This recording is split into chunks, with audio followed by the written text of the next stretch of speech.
From Cali to Tally, it's time to wake up. WarChant.com is your ultimate Seminole sports source, and this is Wake Up War Chant. Now here's WarChant.com's Aslan Hudjavandi and Corey Clark. They know, they know, they know. They know, they know. Wake up! What up? Let's do it. First full week of the new year. We're here. It's Wake Up War Chant. I'm Aslan. He's Corey. Join the family. WarChant.com. Use the promo code WarChant30 for 30 free days of risk-free access to the absolute best website that covers Florida State athletics. Follow the show on the Twitter machine, Wake Up War Chant, all one word. Follow Corey with an E, _ Clark without the E. And I still don't like my Twitter handle. I still don't know what I want to do with it, but I'll figure that out at a later point. Corey, how are you, man? I'm good, buddy. Did you have a good weekend? Dude, I had a solid weekend. It was a good, solid weekend. I liked it. Did not like what I saw on Saturday from the men's basketball team, but what are you going to do? Virginia's just a really good team, and thankfully this isn't Premier League soccer or what have you. They don't do it on aggregate. They're not going to be penalized, down the road for losing that poorly. Correct. And then they have a big week for them. They got Miami at home in the middle of the week, and then they got obviously Duke, who is incredible, on Saturday at home, which should be a fun atmosphere. Just be fun to watch that team play. Yeah. But yeah, I don't think there were many people expecting Florida State to go up there and win that game. Certainly could have played better, and it wouldn't have been as ugly. I mean, they were down by 20-something points for the majority of the second half. It was ugly. They couldn't get anything going on offense. But, man, not many teams do. Blah, blah, blah. It's Virginia. To me, it's like Paul Johnson's Georgia Tech offense. Mm-hmm. Just except they're good. They're like really, really good. But still, I have a hard time watching them play basketball. It's just not an enjoyable product. It's not. But then, you should try to figure out a way to score yourself somehow. Yeah, and then actually, Leonard's, I think in their last 12 games or something, or 10 games, he was close to 500 against Tony Bennett. I mean, they figured out ways to beat that Virginia team, but, it helps when Dwayne Bacon's like scoring 30 points.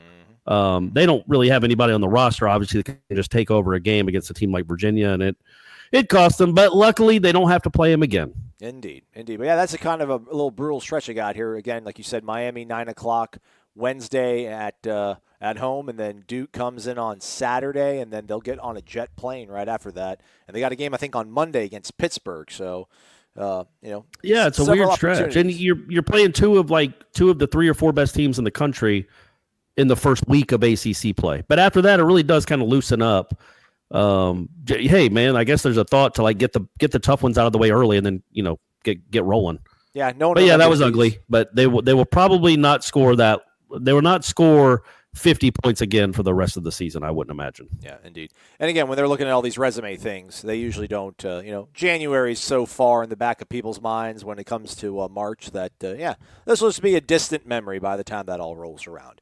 Correct. Speaking of distant memories. Good night, sweet prince. Thanks for your contributions to the program. Alonzo Hampton no longer with Florida State University's football team.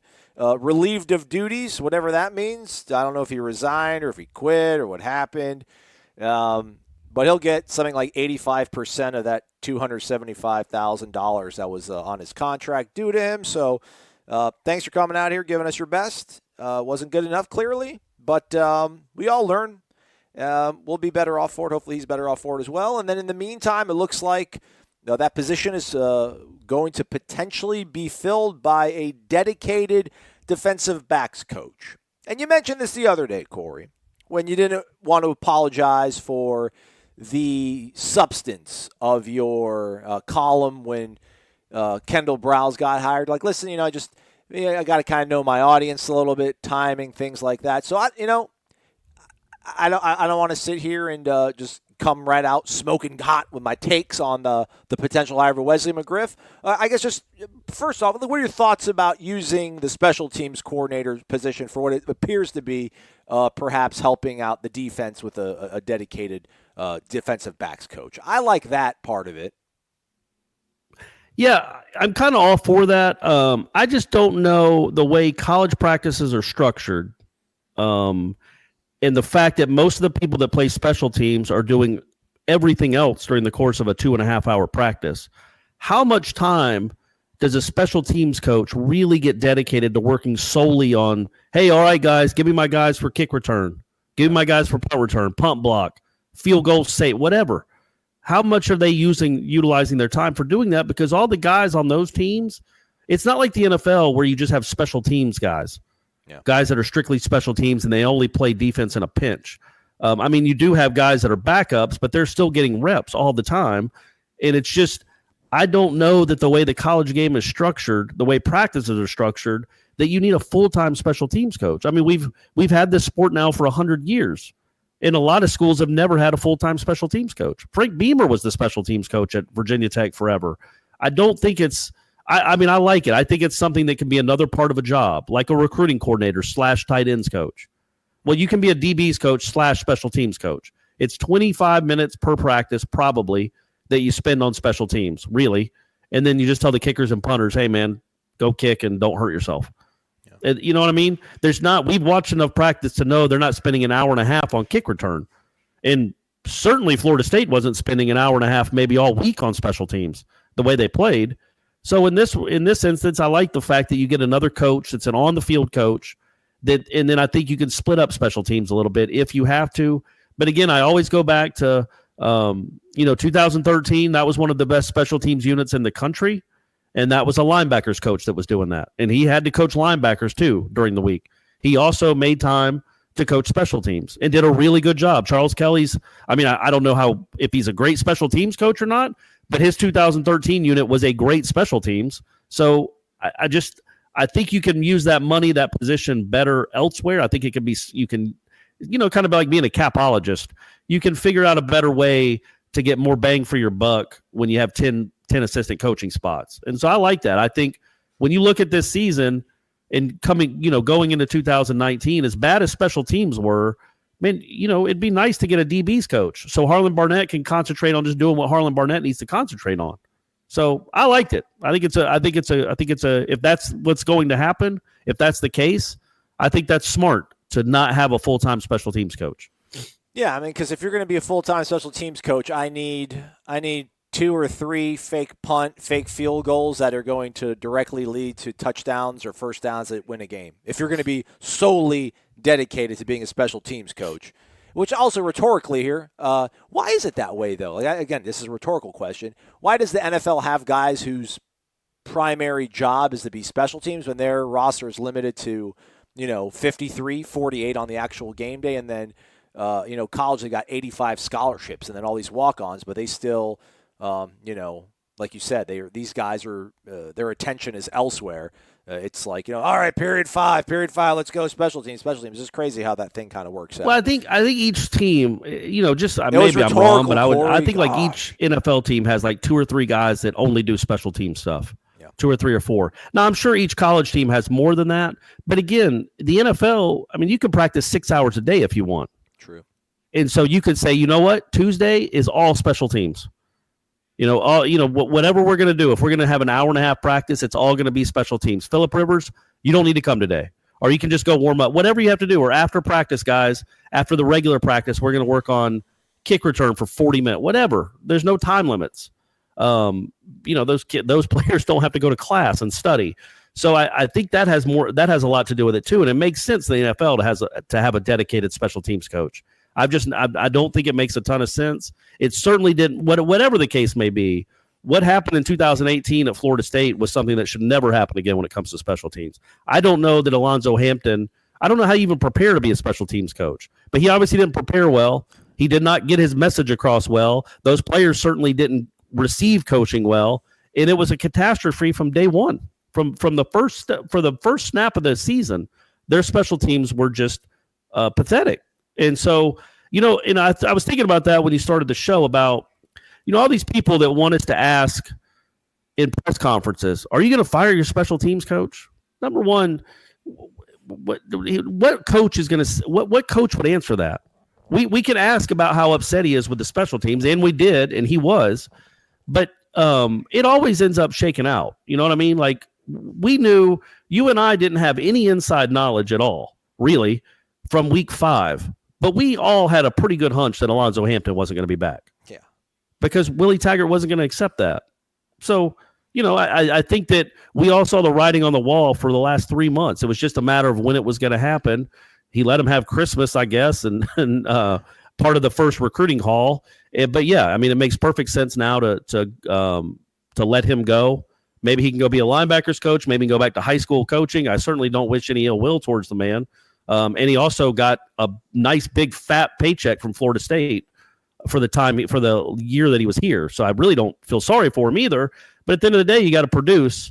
And Alonzo Hampton's special teams were they were not well coached at all. It's Wake Up War Chant. It's Corey Clark. I'm Aslan Hajavandi. We will do Renegade Express later in the week. We'll start doing phone calls. What I think I'm going to do here is I'll look at the voicemail box like once a week every few days, and when there's a good one, I'll just sprinkle it into a show. We won't do like a phone call Friday until we're fully back into football season, or maybe once spring football starts. That phone number is 850-792-5730. Come strong, and then you'll be on the show. That's the way it'll work. All right, so we are in agreement that Alonzo Hampton had to go. Using that position to shore up the back end of the defense is probably a wise investment. The name that's out there, I think first the Tallahassee Democrats said it was official. He had been introduced at a coaches meeting, but Ira Schofel, our managing editor, was able to track some stuff down, and apparently that was not the case. He could be the defensive backs coach by the time you're listening to this, but as of the recording of it, he simply just seems to be a candidate that is most likely going to end up in that spot. But it's not official, and that's the way we roll at War Chant. We're not going to start, saying the guys, they're in the portal, they're leaving, when they end up not leaving. So let's hammer that home a little bit now. Wesley McGriff is the name that's being floated out there. Wesley McGriff cut his teeth at Ole Miss for a few seasons, then he went to the NFL with the Saints for 3 years. Was at Auburn in 2016, and then for the last 2 years was the defensive coordinator at Ole Miss. He was fired. There's no other way to say it. He was fired after this season. His defense, I think, ranked 123rd in the nation. That's not a really good number. It's quite a bad number. So I want to get to this point back to you, Corey, about fans and just the way they sort of process these things. The people who read your column and were angry about it. How dare you do this? Like, who are you? They get upset. Like, are they the same people who then I'm trying to get back to how I used to be before I had to do this for a job. Like, I was a very passionate fan. I love my alma mater. I love this school. I want to win football games. I'm willing to do some things that are, maybe not looked upon as being very noble in the pursuit of winning football games. I get it. You're willing to get in fights in bars? If need be. If that can help spark my guys on Saturday, then I'm there for them. I'll do those sort of things. I just don't understand the people that read your sort of column and then get mad and think that, he's a Georgia fan, doesn't know anything. And then when they see the name Wesley McGriff, like, what do? Do they just see, okay, he's got defensive coordinator experience. He coached in the NFL. Apparently he's pulled some guys out of Miami. Good recruiter. I like the hire. Let's go. Because if you look at things, and I have a little bit more familiarity because I was in Mississippi when he was there at Ole Miss. On the spectrum of Jeremy Pruitt to Bill Miller, I don't know. This is... it's in the middle, kind of. And people are like, well, listen, just because he failed as a defensive coordinator doesn't mean he'll be a bad position coach. That's true. But here are the numbers on it, man. His 3 years in the NFL, he was the secondary coach for the Saints. They ranked 31st, 25th, and 31st in passing defense. That's out of 32 teams. He was 62nd. I think they had the 62nd pass defense at Auburn back in 2016, which is about middle of the road, which I think, I guess that's what we'll be happy with at this point. When you're 5-7, you're not expecting to flip the switch and get into the playoff the next year. But in the last 2 years, his defenses were 115th and 123rd in the nation. That's abysmal. And I just don't understand how you can be happy for the hire. I don't particularly think it's a great hire. Like, the Kendall Browse hire from a football perspective was awesome. That was a really big hire. It's hard to imagine that not working.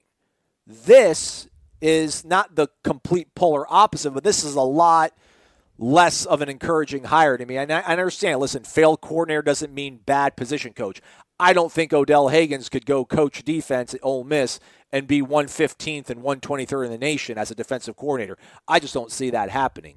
I wonder what is the confluence of things in people's minds when they see these things and they're like, awesome, let's go, love it. I think it's kind of just a universal, like a way you look at the world, right? I think a Florida State fan is always going to want to see the positive in somebody they've hired. Most of them. Now, some of them think everything is awful, but I think they're always going to look for the positive. And you do see a guy. You hear that he can recruit.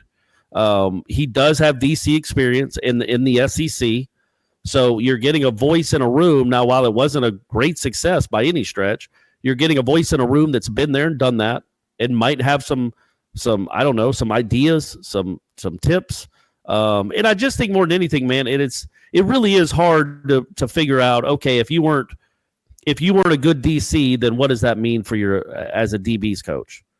You might be able to teach the technique terrifically, but at Ole Miss you just didn't have players back there, or they got hurt. I mean, I don't know anything about Ole Miss's defense or Auburn's defense or the Saints' defense for that matter when he was there. So I just don't know what the correlation is between being a not very good defensive coordinator, how that translates into DB, coaching Florida State's defensive backs. That's fair, I guess. And also, I was just thinking about that. So the Akeem Dent kid signed, right? He's committed. He's enrolled. Yes. He'll be. So they're going to have. He will be early enrolled. If I'm not mistaken, they're going to have at least 4 5-star DBs in that secondary, with Levante Taylor, Samuels, Dent, and then Asante Samuel. Right? Wasn't he a 5-star? No, I think it's 4. He was 4. So high 4s and 5-stars all over that secondary. I don't know that he's ever gotten to work with talent like this. I mean, I do think Stanford Samuels is a talented kid. I don't think he was great this year. Obviously, Levante Taylor wasn't great, but he was hurt. So, I think that's kind of exciting to maybe think what I'm sure he's excited to be able to work with talent like this, because I don't know that he's gotten to work with players quite like this before. So, we'll see. I think it's. Why do we say that? This whole, the whole thing of like, well, he did it there. Imagine what he'll do here now with all these tools. And why don't people just go hire North Dakota State's coaches or? Well, you want a guy that can recruit, coaches, right? I mean, look, man, it's a DB's coach. Years? Has Florida State ever had a DB's coach? Like a full-time, all you're doing is coaching defensive backs?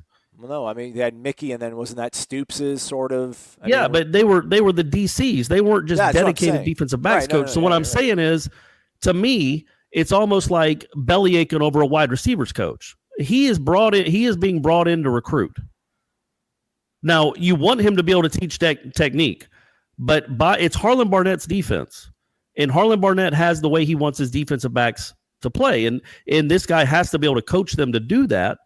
But by and large, it's Florida State's never had a dedicated defensive backs coach. So, to me, the fact that if they're doing this, I think that's one of those positions where obviously Florida State's won plenty of championships without having a defensive backs coach at all. So, how much of an impact is he going to make on the field when they've never had one before? Well, to your point, I think it's the fact that they already have the talent there, but they did not play well at all. So they need a technician. But again, maybe he's that, though. Maybe he is good at that.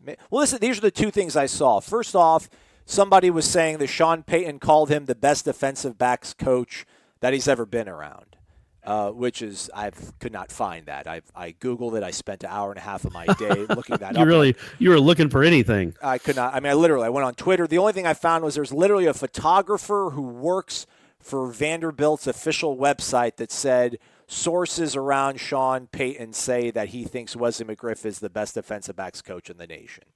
But I didn't see anything from a New Orleans Saints beat writer or anything to that nature. Also, another thing was that, apparently Kirby Smart wanted him, so obviously he's got to be good, which that's fair. But I haven't seen anything from anybody covering Georgia, again, on the internet, with a simple Google search or on Twitter, unless these are things that are being said, I don't know, in AOL chat rooms that aren't archived on the internet. I haven't seen anything about Kirby Smart having gone after Wesley McGriff or having targeted him. I could be wrong. You can tweet it at me if it's out there, folks. By all means, tag me in a tweet. Take a screenshot. And I'm not trying to like poo on it, which I guess it sounds like I am. I feel like you are. I feel like you are. If I was going to say what you're doing right now, let's just be cautious. I'd say all you're doing is pooing all over it. How can you be psyched about? How can you just be like this? I guess I shouldn't focus because a lot of people I think are like, okay, this sounds good. Let's go. I think that's the rationale. Okay, that's cool. Fair. That's fair. Sure. That's fair. But there's so many people that are. This is huge. I think there's somebody that started a thread that's at 3 pages now on the Tribal Council about this is the biggest hire Willie Taggart's ever made. Like, well, that's a bit of hyperbole there. Calm down. Yeah. Knock it off with that. And then that's the thing. I literally in one of the threads I posted it and I'm like, nope, I'm going to take it away. I'm not going to ruin it for everybody. Let them have fun. I'll just come on my show and I'll yell into the microphone for an hour and then bring them back down to earth that way. We're not going to be doing this for an hour, are we? We got maybe about 10 minutes left in it. I mean, it's the news of the day, right? I mean, it's Part of me was wondering too, like, what in Willie's defense? Like Willie wanted Jim Leonard, I think, last year. I think Jim Leonard, who played for the Jets, was a All-Pro or at least a Pro Bowl safety, and was a defensive coordinator for the Badgers. Wisconsin was doing a great job up there. I'm pretty sure that was high up on Willie's board. And that would have been an awesome hire. I mean, that was because that was a part of the whole love with Willie early on. Was like, man, they're going to bring in Levitt and Cristobal. And then it was like, well, they're going to stay. And it's like, and it's like he's going after Jim Leonard. It's like, man, look at this guy. Like he's got really good names in his Rolodex. He's picking out really good guys. And he couldn't get Jim Leonard. And you're like, dang. And it's like, listen, he was not to like Colin Barnett was like option number 3. I mean, he was. I'm not saying that necessarily is a bad thing. I mean, there's some guys that obviously aren't. Look at the Colts right now. They hired Josh McDaniels. He pulled out of it. They hired Frank Reich. They were 1-5, and now the Colts are in the divisional round of the playoffs in the NFL. He was not their first option. Things can work out when you go to play. Jeremy Pruitt was certainly not Jimbo's first option at DC. Yeah, these things work out. It's fine. So, like in Willie's defense, I think Willie has a good eye for these sort of things. But I wonder, like, people are like, well, then who would you want, Aslan? And that's a fair question. I really don't know who out there legitimately you could pull to be a DB's coach that you'd be like, man, that's really, really good. Again, I mean, he has the profile of a guy who's coordinated a defense. He's been in the NFL. The thing is just none of those ended well at all. I mean, it's surprising me that he got 3 years in the NFL when he came out the gate second to worst and then was 25th. And then obviously when he was 31st again, the third year was like, all right, good night. But I don't know, maybe a lot of that was Rob Ryan when he was the coordinator for the Saints. I think it could, hopefully it can work out. I see some of the good in there, but I'm not just ready to go ahead and be like, boom, nailed it. And the people who say that, like I want to engage in conversation with those people because they're a large part of our subscriber base. A large part of these people that they think that like they want to look at everything as being the absolute best hire, the best case that's going to work out best because this is all going to fall into place. I don't see it that way. I just hope we can have these conversations like adults and be like, well, you know what, why don't you look at his stats and then maybe kind of just calm down and hope it'll work out.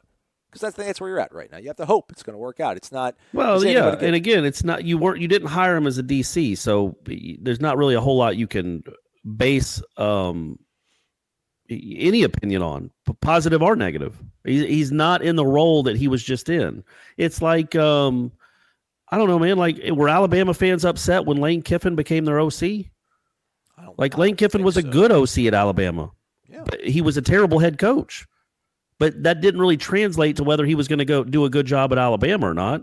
Same with Sarkisian, right? I don't know if he was ever the OC at Alabama. I can't remember. But he wasn't a good head coach, but he turned out all right at when he worked at Alabama. Heck, he went and got 2-3 years with the Falcons. But I think it's not that big a hire. I mean, again, it's a position they've never had before. So people getting that fired up about, I mean, I don't think it would be I guess my point to counter what you're saying is what's the harm of it? It's not like having a dedicated DB coach will hurt the program.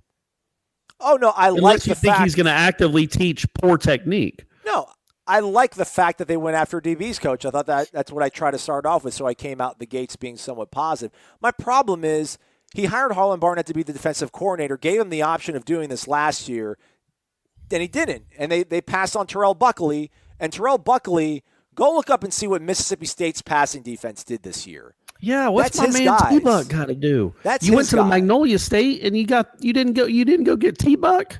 That's my sort of issue with this thing, and then people are like, well, get over it, move on. You know, it's like if you look at their resumes, he has a better resume than Buckley, and I'm like, I don't think so. Like, he was in the NFL, but he wasn't successful in the NFL. He was at Auburn for 1 year. The first season that Kevin Steele came in, I think they went 8-5, maybe 9-4. They were 62nd in the nation pass defense, and that defense has been pretty good ever since he left. I mean, like, that's Kevin Steele's sort of thing. I mean, Kevin Steele is a pretty solid defensive coordinator. Ever since he flamed out at Clemson, he's kind of rebounded and washed the stink of getting 70 hung on him in a bowl game by West Virginia. And wasn't it the Bill Stewart guy? Wasn't it like the interim coach? Yeah. Who I'm almost positive, yeah. No. He did that. Was it Holgerson? Yeah, it was Holgerson. Holgerson was already there? Bill Stewart beat Oklahoma in their bowl game. That's right. And he got the job. He lost and was nice enough to lose to Bobby Bowden in his last game. Thanks, man. Appreciate it. That was a great game, man. I was in the end zone surrounded by – and, like, West Virginia's band plays a little ditty every time they get a first down. And, man, they were playing that every 10 seconds in the first half because they were just marching up and down the field on us. And it was just the most annoying, terrible thing. And it was raining and it was cold, but then the sky started clearing out, and then Bobby, worked some magic, and we won the game. It was a great game. It was a nice moment. It was a nice send-off for old Bobby Bowden. Yeah. Hey, did you see the column I wrote this weekend? I did. Let's talk about that in a second. Let me just finish my thought. Again, it's just the fact that they had this option last year of doing it. They're like, nah, we're good. We'll work it out with Harlan, run the show. It clearly didn't work out, and either pressure was applied to him to do this, or he was like, hey, man, I kind of think it would help me this time. And they passed. I don't want to say they passed on him again, but like, go after him again. Like, we're going to go after Ron Dugans again. I mean, I think to me the wide receivers coach, to me, I follow your train of thought of how much of it is it a talent, God-given thing, and how much of it is a coaching thing. And wide receivers coach, I'm fine with, but I feel like a DB's coach, you can make an impact there, even though that's never been part of the recipe at Florida State. I think you can make a big impact there.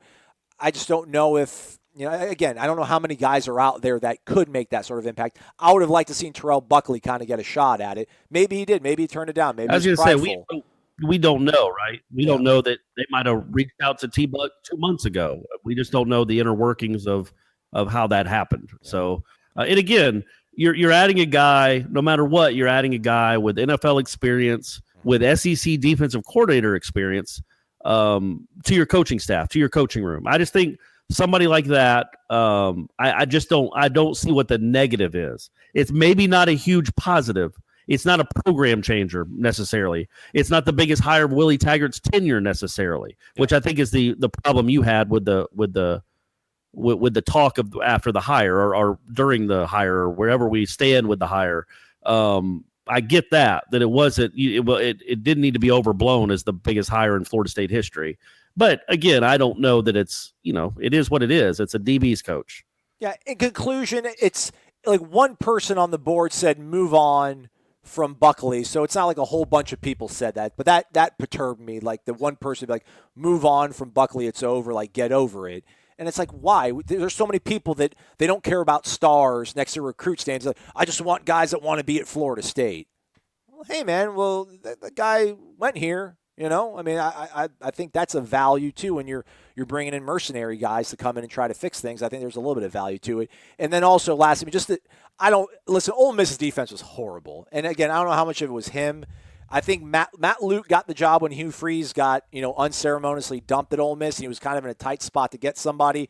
He'd been on the staff with Hugh Freeze when he first got to town, so I think that's kind of where the familiarity was. And then Matt Luke, kind of went after him. I mean, he was a guy that was in the NFL a few years prior and was at Auburn, and they did whatever. But, like, Ole Miss has been on unofficial probation for, like, 4 years.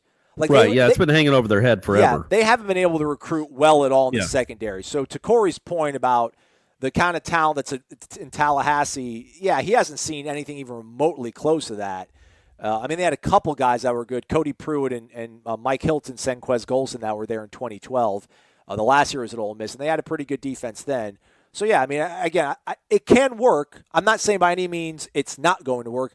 Let's just everybody calm down. I know everybody wants to create this positive momentum because we think it's just going to bubble over and then it'll help lift the team up. It's not the way life works. So I'm just going to be here and be this guy that I am. You're going to be the killjoy. Kind of a little bit, but back to good That's times. Fine.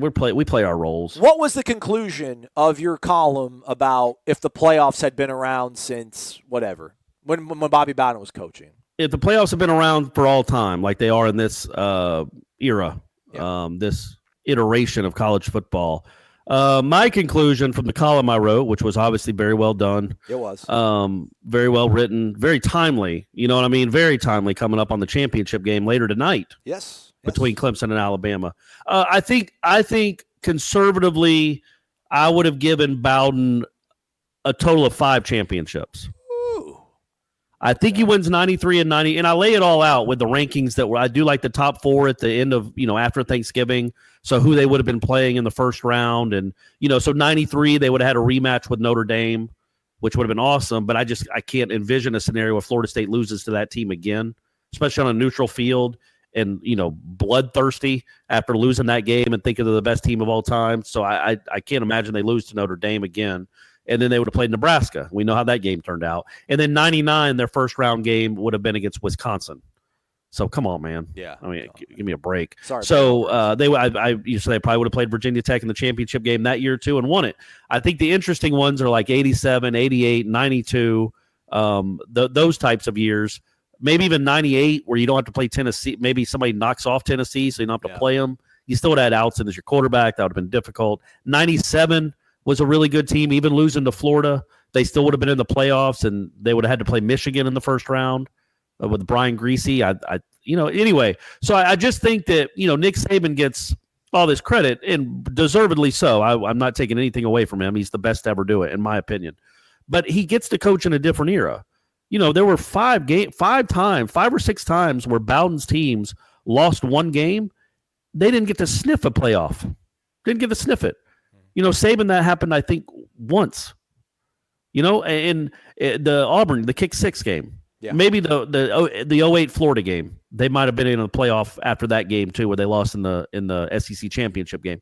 But Bowden, with the playoff, I mean, I just think you're looking at, they would have been in the playoff like 11 times in 14 years. And I just think the way, just me knowing Florida State history and being around back then and going to all those games, they were always playing so well at the end of the year. So well that it's hard to imagine that at least 2 or 3 of those teams wouldn't have won the last 2 games of the season because they were playing so well. The 92 team to me seems like a no-doubter they would have done it because they had unleashed Charlie in the shotgun late in the season. They were blowing teams out by 40 and 50 points. I just don't see them losing to Miami again. They almost beat Miami with Charlie under center in Miami. They came within a few feet of ending that game in a tie. So anyway, in 87, I think they win again. 88, they would have had a shot. The point was, Alabama always got mulligans. In this day, not just Alabama, all of them. Clemson's gotten them.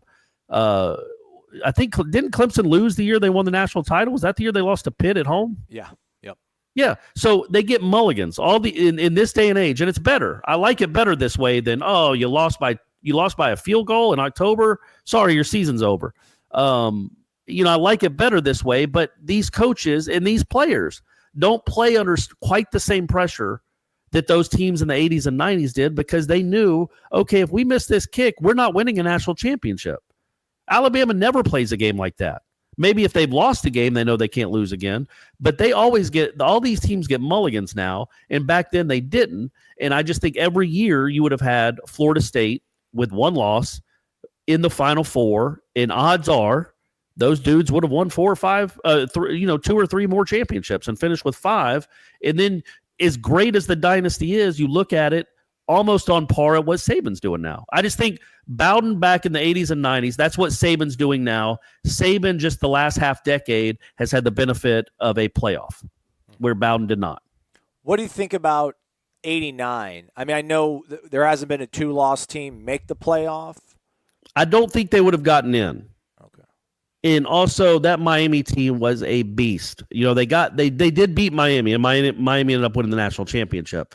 That was Miami's only loss. But Miami, Craig Erickson was their starting quarterback. He didn't play, so Torretta had to play, and Torretta was a true freshman, maybe a redshirt freshman. But anyway, it was his first start. It was at Doak at night against Florida State. That's a really tough environment. I think if you play that Miami team again on a neutral site, even though you obviously would have had more fans there than Miami fans because they don't show up unless it's the Orange Bowl. It would have been tough to beat that team twice. That team was really, really good.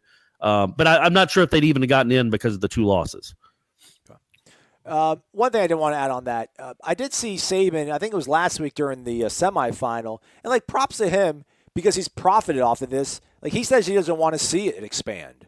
And he even says, I liked it when we had 2. He's like, I didn't really want to go to 4, and I don't want to go to 8. And he pointed out the fact that he thinks that there's an element of self-gratification that players and teams and programs get from going to bowl games, and that we're seeing it just quickly evaporate in terms of what it means.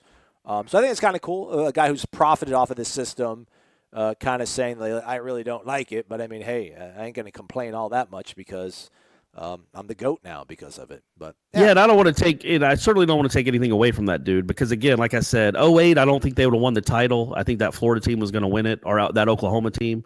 But his 13 team, who knows? I mean, that would have been, if he'd had a month to prepare for Florida State, who knows? The way Florida State came out against Auburn, maybe they do the same thing against Alabama, and they can't come back against that team. So you never know. He, obviously he's just incredible. He's done a remarkable job. They just don't lose. They're always there. It's just I don't want to take anything away from him. I just think that it's when you're comparing eras, it's hard to compare eras now where the rules are different. Right. Miami too, by the way. Miami lost a few times and didn't get a chance to play again for national championships. So I just think when you look at the eras, it's hard to compare Florida State's dynasty to Alabama's dynasty because when Florida State missed a wide right, that's a wrap. They lost 2 games to Miami by a total of 3.5 feet and didn't get a chance to play for the national championship.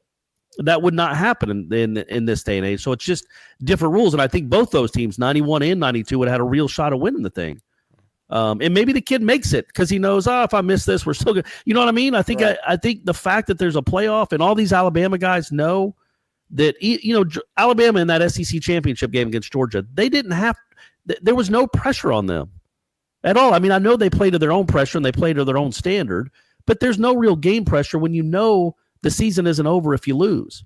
Florida State for a decade, every time they were in a close game late, they thought if they lost, the season was over. Mm-hmm. That's hard. It's a lot of pressure. It's just it's a lot of pressure on 20-year-olds trying to bring a guy his first championship like the teams before the 93 team were. Mm-hmm. So anyway, I just think it's always interesting to compare and wonder, do a what if about and more than anything, just again, it's just a reminder of how idiotically incredible Florida State was for 15 years. Yeah. I mean, it is nuts to finish in the top 4 for 14 straight years. That's insanity. That's just nuts. It's just nuts. That's an impossible thing to do. And especially in that era. And it wasn't like Florida State was scheduling patsies.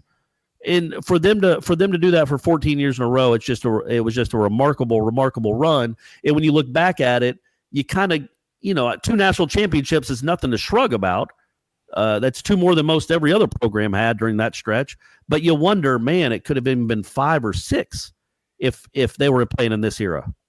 So anyway, just something to write about because I can't write about the real football team right now. It is amazing, man, how amazingly talented and the run that we had. And I just wonder how much of that still, and this is rhetorical because we're going to end the show now. I just wonder how much of that is still freshly in people's minds, and then that's why we're still demanding absolute excellence. And then we see Clemson doing what we think we should be doing. I don't know. Hopefully, it's not too. Well, and also Sunday was the 5-year anniversary of the win against Auburn. I know, man. Sometimes that feels like that was yesterday, and sometimes it feels like it was 22 years ago. It feels more like the latter to me now. Like for some reason, it just feels like it feel like almost a lifetime ago, and it was 5 years ago. It just now turned 5 years old. It's just crazy how, you snap your fingers and we're all going to be dead. Actually, this is what I thought about when I saw the tweets go out on Twitter on Sunday about the 5-year anniversary. Like, I didn't think about Kermit. I didn't think about Kelvin. I didn't think about Rashad or Jameis. I just thought about, imagine if Nick Marshall actually could throw a football. Because I feel like they had at least two, like, guys wide open running down the field that either dropped it or he overshot in the first half, where that could have been like 28-0 or 28-3 or like 35. Imagine if Damian Craig didn't try to cheat. Yeah, that's true too. Am I right? It would have been 50-0 at halftime. Yeah. Cheating SOB. By the way, no problems with that. By the way, if he's calling out plays and telling them what they're running, well, Jimbo, change your signs. Yeah. It's crazy for all the things that the ACC refs are against us. ACC schedules us tough. ESPN hates us. All these sort of things. Like the most layup of all excuses was there with the Damian Craig stuff. And I want to say maybe 35% of the fan base bid on it. And we're like, yeah, that was messed up. And I was part of it. Everyone else was like, man, it's part of the game. You got to coach better and know that he's going to do that. That's on Jimbo. And it's like all the things that you think are conspiring against Florida State in the world that are totally paranoid and made up in your mind's eye. That stuff to you is more legit than like him doing like, oh, that wasn't a big deal. That to me was a huge deal. Got to get the Towel Boys up, man. Get the Towel Boys. What are the Towel Boys doing? They'd had like the whole year off. Yeah. Then all of a sudden, it's good to see that they still. I mean, you think about all the people that came up huge in Pasadena that night, from Kermit to PJ Williams, Joyner, Jernigan, Jameis, obviously Benjamin Green, all of them. Those Towel Boys, man, when the program needed them, and they had been dormant all year, it wasn't like they'd been practicing. They hadn't used the towels all year. For them to just pick it up in the second half of a championship game and lead that offense to what was 21, 24 points in the second half. Yeah. I mean, that says something, doesn't it? Because they hadn't been in a pressure moment in over a year. 24, I think. Yeah. You know what I mean? Those guys just hop up, hold those towels. Don't let the Auburn coaches see it at all. You kidding me? Corey, how about this? That's good stuff.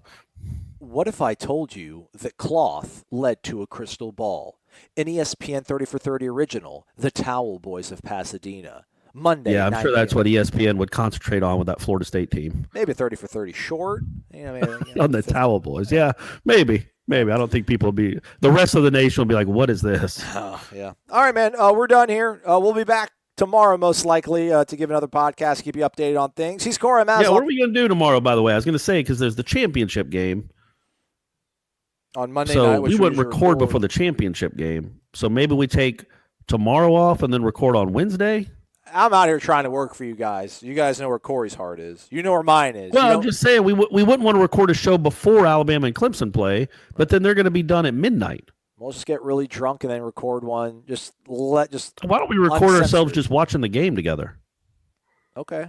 Like a 3.5 hour, hey, guys, get in front of your YouTube, hit play, and then listen, rewatch the game, and then listen to our commentary a drunk commentary for 3.5 hours. I think every time Alabama and Clemson have played in the playoff, the higher-ranked team has lost. Does that change on Monday night? Later tonight. I like Clemson's chances. I think the receivers are really good. The only thing that I wonder about is, am I judging Alabama's defense too harshly because of what freakazoid Heisman winner did to him?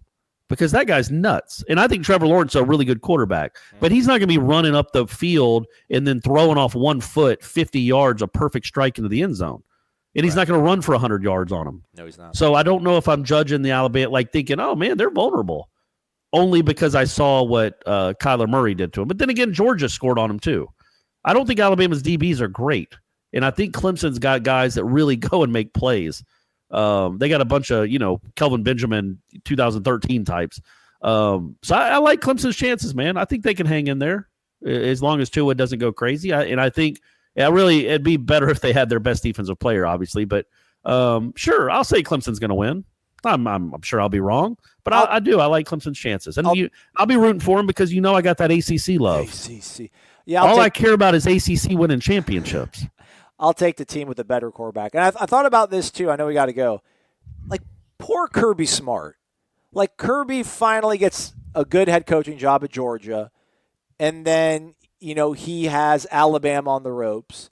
But, like, Kirby gets Alabama when they finally have a quarterback. Can you imagine if, like, Kirby played Nick Saban with Greg McElroy or Blake Sims? Like, he would win. But poor Kirby's got to deal with Tua at least one more year. I mean, he had Jalen dominated. I was going to say, but came back and this won year, yeah, he was dominating Tua, or he was beating Tua, and then he let Jalen Hurts come in and win the game. So I don't feel too bad for him. All right, I'll probably just cut that out of the show. He's Corey. I'm Aslan. Thanks for listening. It's Wake Up War Chant. WarChant.com is the ultimate inside source for FSU football and recruiting. And now you can get in on the action for free for an entire month. WarChant.com is offering a risk-free 30-day trial subscription. Get full access to the #1 website covering the Seminoles just by entering the promo code WarChant30. That's WarChant30. Sign up and get in on the world's most active FSU message boards. Receive breaking news, stories from our award-winning staff, plus get exclusive interviews and videos. Just enter the promo code WarChant30. WarChant.com, your ultimate Seminole sports source.